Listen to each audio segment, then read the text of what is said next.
There's a 2,000-year legacy of anti-Semitism and hatred in the name of Christ and Christianity that I think every Jew that's brought up with any sense of identity hears about. We're Jews, they're Christians, and they blame us for killing their God, Jesus Christ. When my grandfather died, I was 6 or 7 years old, and it was a very hush-hush thing. Nobody wanted to talk about it. What happens after you die? We weren't even allowed to go to the funeral. And I remember asking my teacher in synagogue, what happens after we die?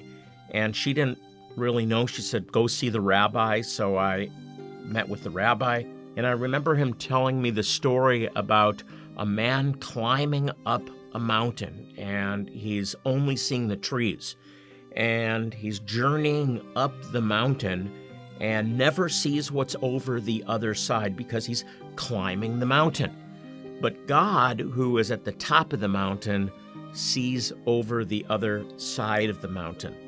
And that was my rabbi's answer. The rabbi had no more idea than I did what happens after you die. He didn't know. I went on to university, and those two driving issues remained in my mind. Why am I here? I'm here for a purpose, and what's going to happen to me after I die?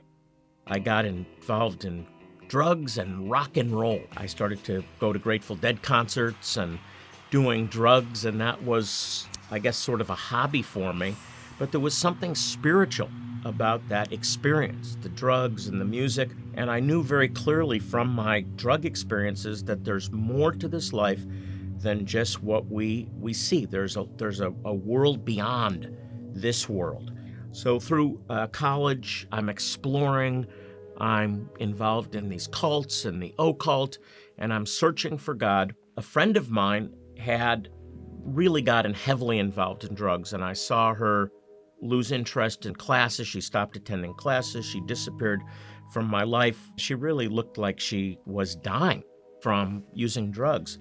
She was suicidal. She was considering taking her life until one day I was walking on campus and I bumped into her, and her name was Susie. I said, Susie, what happened to you? Because she was smiling, she was vibrant, she looked terrific, and she began to tell me that something profound happened. She had wandered into a pool hall, and the owner of the hall had just become a Christian, and he witnessed her, and he told her about Jesus, and she had prayed with him to accept Jesus, and now she was born again. Her life had completely been transformed.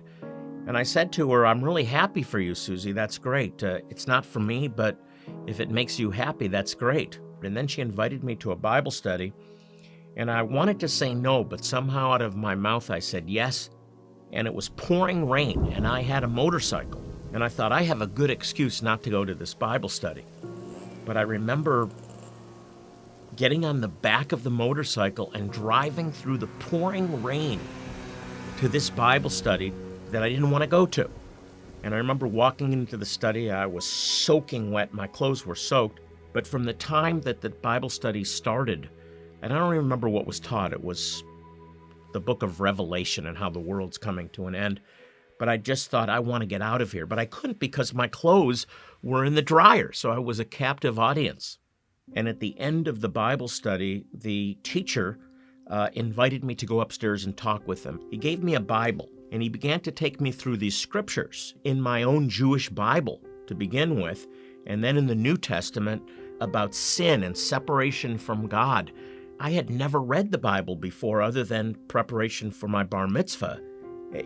We Jews are supposed to be the people of the book, but most Jewish people have never even read the scriptures that we claim to be our own. And as he showed me verses about my sin and separation from God, like all have sinned and come short of the glory of God. Our righteousness is as filthy rags. I just felt the weight of my sin. I was hot. The room was bright. I felt the presence of what I knew to be God himself. And so I prayed this prayer with him, and as soon as I prayed, the room went back to normal temperature. The lights went back to normal. The sofa that felt like it was holding me in place released me. The Bible shrunk back to a normal size. My clothes were presented to me dry. I changed and I raced home and tried to forget this experience, but something changed in my heart that night, and I had a desire for the first time to read the Bible. I had never read the Bible before. I claimed to believe the Bible, but I didn't really know what the Bible said other than the stories that I had learned growing up. And I just devoured the Bible, and I began with the book of Matthew. I had never read the New Testament. I was taught that the New Testament was the Christian Bible. The only connection that it had with my heritage as a Jew is that it was anti-Semitic.